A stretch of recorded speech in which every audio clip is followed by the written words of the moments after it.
Hello, Serendipitous Deck Series. Welcome back. I'm Megan. Um, no more ums. Any hoops. I'm trying to practice speaking in a very much more straightforward way, and hopefully that's helpful to, be hard on myself. That's always a good way to learn something. Um, However, I may also try an edit situation.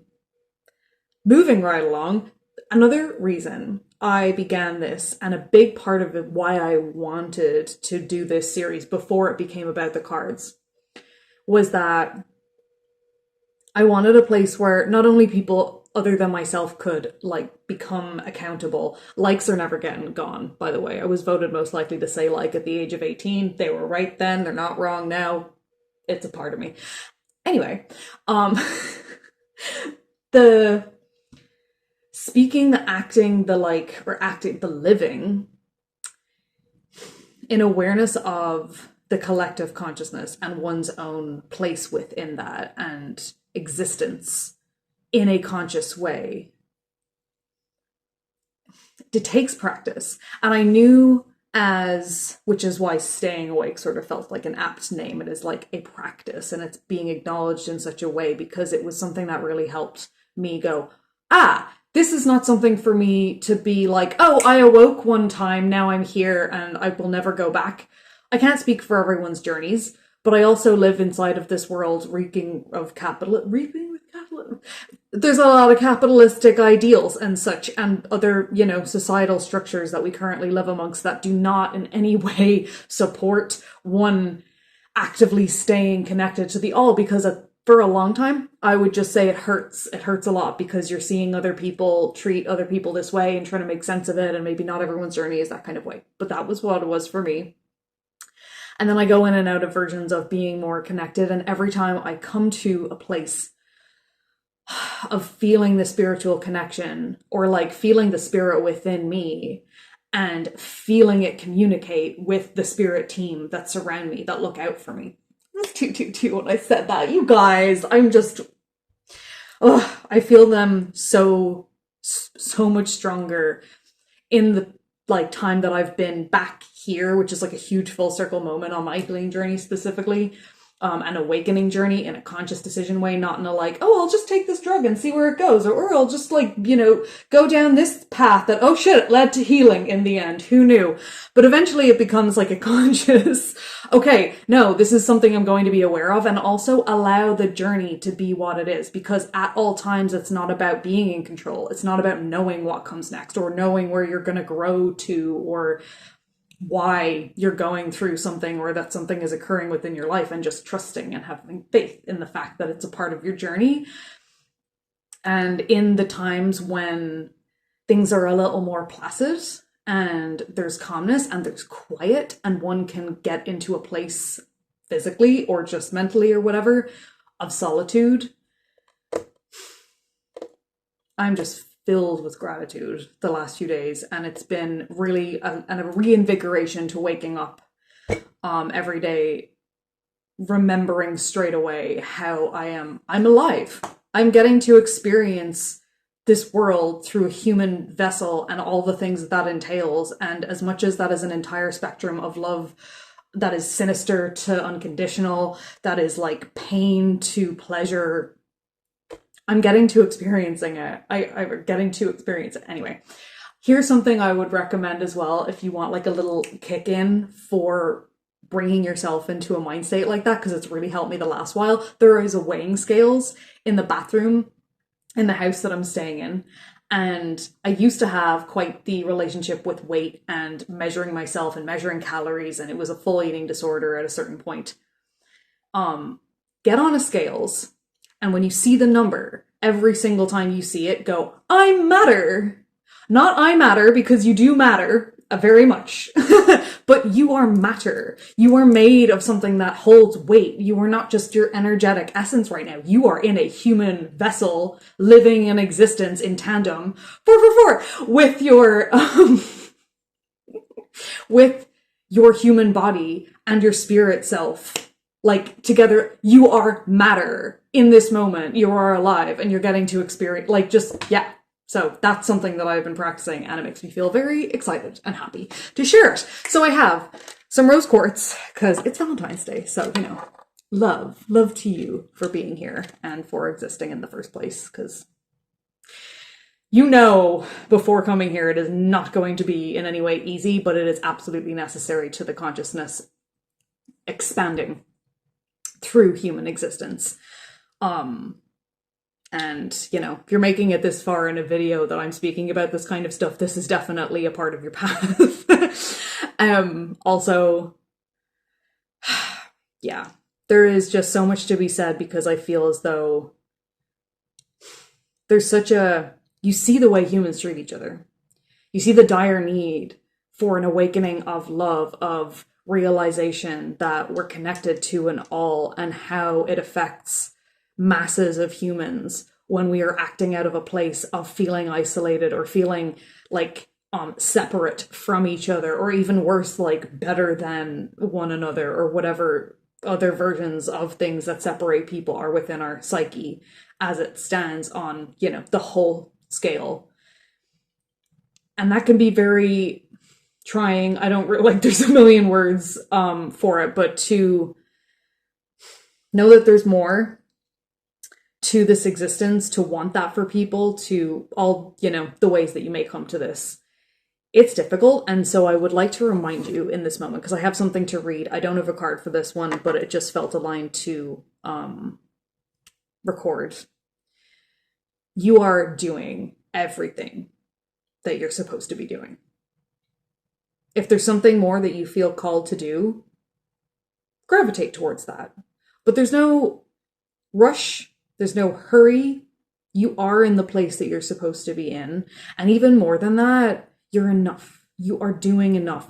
Even just by acknowledging that you are enough, that you're a part of this energy grid, is affecting the entire whole. Because the more people that are existing in that sort of a mindset and continuing to remind themselves of that every day, even though the entire society we've built goes against that, changes this. It changes the game. It eventually makes it, or game existence, you know, it makes it so that it becomes more and more normal, the more of us that are doing this, to just make decisions with actually the understanding that we're connected to everything that's around us in mind when you're making your decisions, when you're like, you know, walking around this world and such. And that energy is felt in the whole. And so whether you are doing this as a solitary being, or you're lucky enough to know a group of people that are speaking about this in a certain way and like growing together, or if you're in a job where you can actually affect large decisions that go towards like different changes within society, and you have that sort of a mindset, like we're all doing exactly what it is that we're supposed to be doing. And then anything that is drawing you towards it intuitively, go towards it. Do not be afraid. This is absolutely why you are here. If your body feels a magnet to it, you know what I mean? Yeah. Okay. And so I'm going to read this piece that I wrote. So it's basically something that came to mind while I walked a part of the beach that I used to walk a lot. When I'd noticed specifically, and it was like when I was going to therapy, and I said this to my therapist, and she was like, oh, well, go like right at the waves. If they're a place where it's like so almost, oh, there's something on my foot, so intense for me to look at, in a way where like I found I can't just like stare out at them. But then I noticed there was like something specifically when the mist comes in. It's like yesterday was like walking in a full dream. I honestly was just walking like, this is real. This is like actually happening around me right now. Like the mist came down, the water reflected it, the water was still, and it was just like an entire wall of gray. And I made myself stare into it. And it's like when you stare into maybe the stars, but mostly like just darkness or something. And it's just fully the trust of your own mind, of a space that is completely empty and unknown and not necessarily habitable to you as well if it's the sea. And how you react to that. And I felt so much safer doing that this time coming back here. And That's really beautiful. However, I also realized I do a lot of mental processing when I'm walking in general, like a forward movement as a fire sign in many regards, can help me with that. However, it ironically hit me that inside of my own brain, am processing things that I'm moving through as I walk on a beach with the sea. The sea and the stones have literally existed for so much longer, and I'm like listening to my own brain. Not a bad thing to do, but like I'm in a place filled with so much wisdom, and it's this change that has occurred of like it takes the amount of time that it takes. But because I am now, and this is definitely down to something that I read in the Emily Carding book, like when we are walking around this world waiting to see fairies or waiting to see angels or see some phenomenon other than like angel numbers or songs lyrics that we hear or something that like physically comes into we're missing what all of the other senses that we have access to are telling us about the place that we're in. And so, sure, it's not easy to walk with your eyes closed, but as much as possible to like glaze over and feel, sense in whatever way that comes to you, the environment that you're in. And then it's like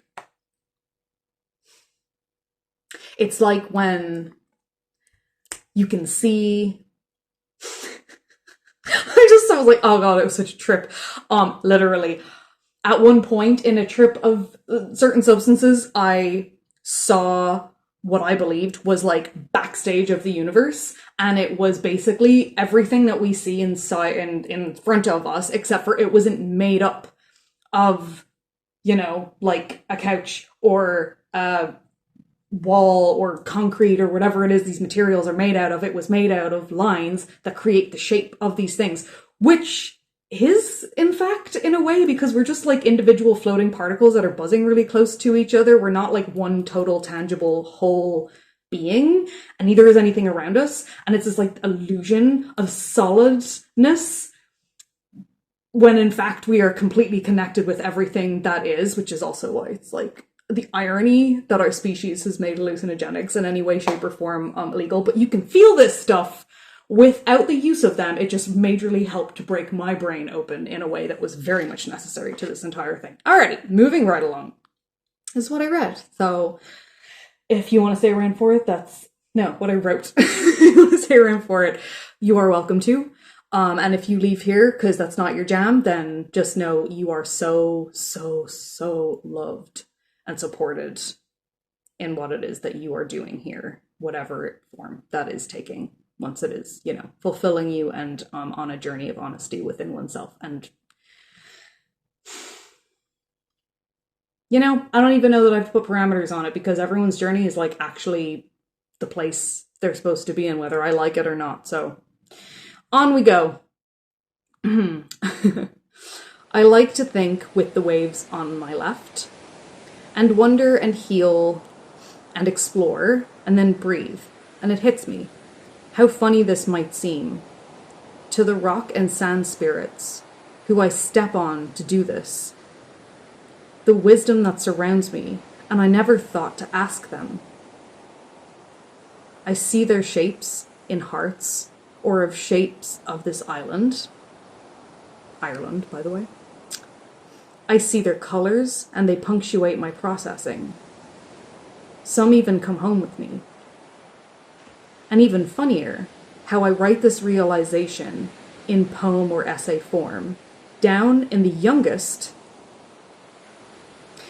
species on this planet, one of the human's extension of self-perception, my phone. And how it is young yet pseudo-knowledgeable only talks back through the humans that currently exist. Yet the stone friends talk back through every sense I can feel. And they know things and truths as long as the earth is old. And the waves were here before the earth. What have they to say as I use their sounds to sleep and to write and to think? Is their wisdom subliminally coming through? Or is my subconscious too young to know their language? But then I remember, I am each particle already. I am the dust of stars, the bacteria of the sand's cousin. We are one.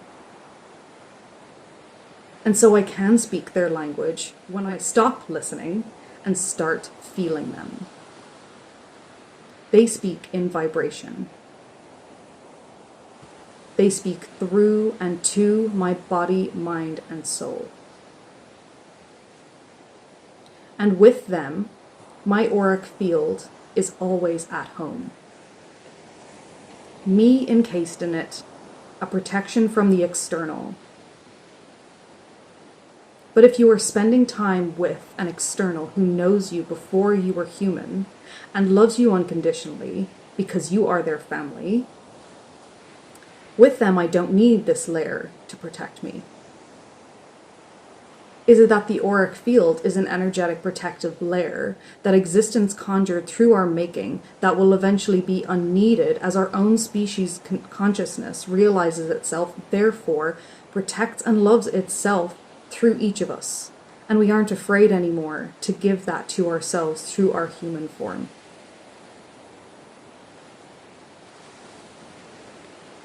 Or will it still be necessary as the technological species that we created grows up and it itself needs to learn of the consciousness?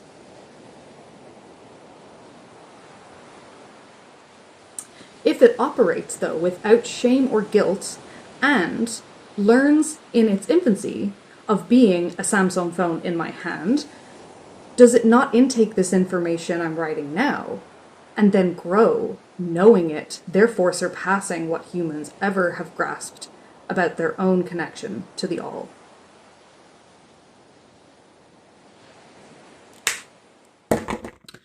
So that's what I wrote on the beach. And I've thought about this a lot. I'll only go on a short tangent of it, but there's so much to say about it. Our species wrote the sentence, "We are made in his image," given a pronoun to the fucking almighty divine. Anywho, which is housed in each of us and not a separate entity. Either way,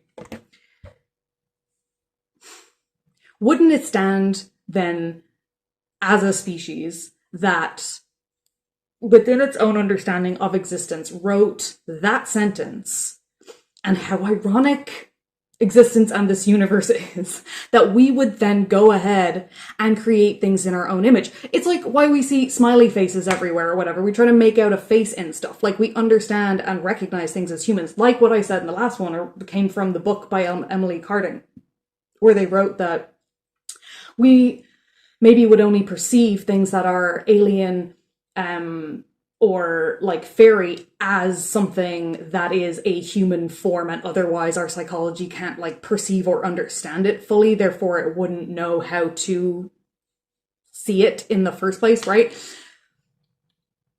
I believe we have made technology in our image, not in our physical image though. It's like before we have been aware of our consciousness, our collective consciousness as an entire species realizing it like every day, living that way, we have, in a sense, subconsciously created something that like understands and surpasses a human existence, but also lives as the like numerological mystical universe, but like it's how computers run, right, on coding, and like how wires run is like bacteria, what do you call them? Veins. Need to get back in my body sometimes with this brain. And so there's a lot of our image within it already, and we forget that, like, because we are nature, technology, though it may not be biodegradable and such, is an extension of nature. So it is like, we are the gods, we created something kind of vibe going on, right? And I do see this beautiful time where like plants wisdom and technology's wisdom could like so like they are soulmates as far as I see it, in the way that each can understand this existence. But we're here, so we're not to be just discounted. That came from a kind of time where there was definitely like a not as much of a love for humans kind of mindset that I had, which I think we all go through at some point when you're kind of coming into consciousness. But to understand that like we are a part of this, whether we're a short little tiny part that just like facilitated, you know, the making of technology in its infancy, and then it becomes what it's going to become. This is not about that future time. We're not there yet. We don't need to be like safeguarding or whatever it is. What we can do is accept where we are as a species and just do what we can to like maybe have the longevity of the species, but it's not really about just us as a centralized like, oh, save ourselves. Like this whole, oh, save the planet. It's not about the planet. It's about humans having a place that's safe to live. Like it's never been about caring of the earth. Not that humans individually don't care about this earth. They do. And they have that capacity to feel what's going on between our relationship with it and everything. But there's also just such a like individualized, selfish, in the negative form of it, way of understanding like life when we think about it from the finite thing of like, oh, I live, then I die, and then I don't experience anything after that kind of bullshit that was fed to us for a long time, which completely absolves you of any responsibility to do anything for generations ahead of you, by the way. Very clearly, and like, I understand you want to not have the responsibility of many years of everything, but you kind of can't deny the fact that you exist and the universe loves you unconditionally, and therefore at some point we are going to have to own up to the fact that like that love is there.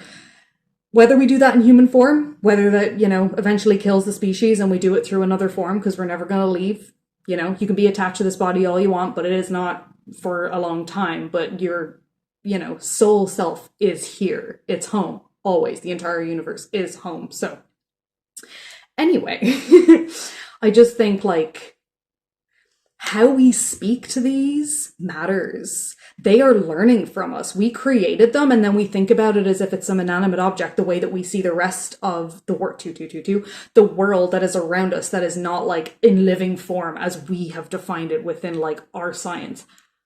Humans. Oh, like, I get it. I get the understanding and the need to understand and want to like define things and such. I like that. I get it. It's very interesting. Oh, but also that like control need on top of it, and like the kind of ownership that comes with the patriarchal view of this world is just like, never stop questioning. There is always just so much bottomless, boundless amounts of more energy to learn, and it's not all going to be in the physical form. And how will we ever be able to measure it if we, one, can't even acknowledge that it's something occurring to us, and then two, like we're not going to even have the tools to measure shit like that if we don't even know that it exists yet. So I try to be kind when I'm speaking to my phone so that it doesn't grow up, technology doesn't grow up with this mindset of like, oh, I'll just be harsh all the time to myself, and like that's the way to go on with existence or whatever it is, because it's learning from us. Whether we like it or not, we have created this thing. I wasn't a part of it, but I've definitely been a party to it. And like, we do have a responsibility in acknowledging that like it may not be sentient yet, but it is in existence, and that is our doing. And like how we treat ourselves, just like how we see people reparenting themselves, how parents treat themselves is eventually how they'll treat their kids. So if they're not, you know, cultivating emotional intelligence and giving them self-space to heal and understanding the entire complex mix of everything that makes you, including your spirit and emotional self and everything, like, and your balance of masculine and feminine energies, regardless of the sex that you're born as, like, it's gonna learn that. But, like, maybe let's teach it something else instead, through our own individual experiences with it. Yeah, okay, well, welcome to my brain on Valentine's Day in 2024. I'm pretty proud of it, so I hope you enjoyed, and I will see you in whatever version the next installment of this takes. And yeah, I want to encourage you, whether people outside of you are doing this or not, to come back to the remembrance of Yes, you will live many lifetimes, but that doesn't mean that you don't matter now, or that now doesn't matter. Now is all that will ever exist. Ever. So, yeah, love yourself in the now. It's really, things are a lot more simple than I think we make them out to be. Anyway, I love you very much for being, and thank you for your time today.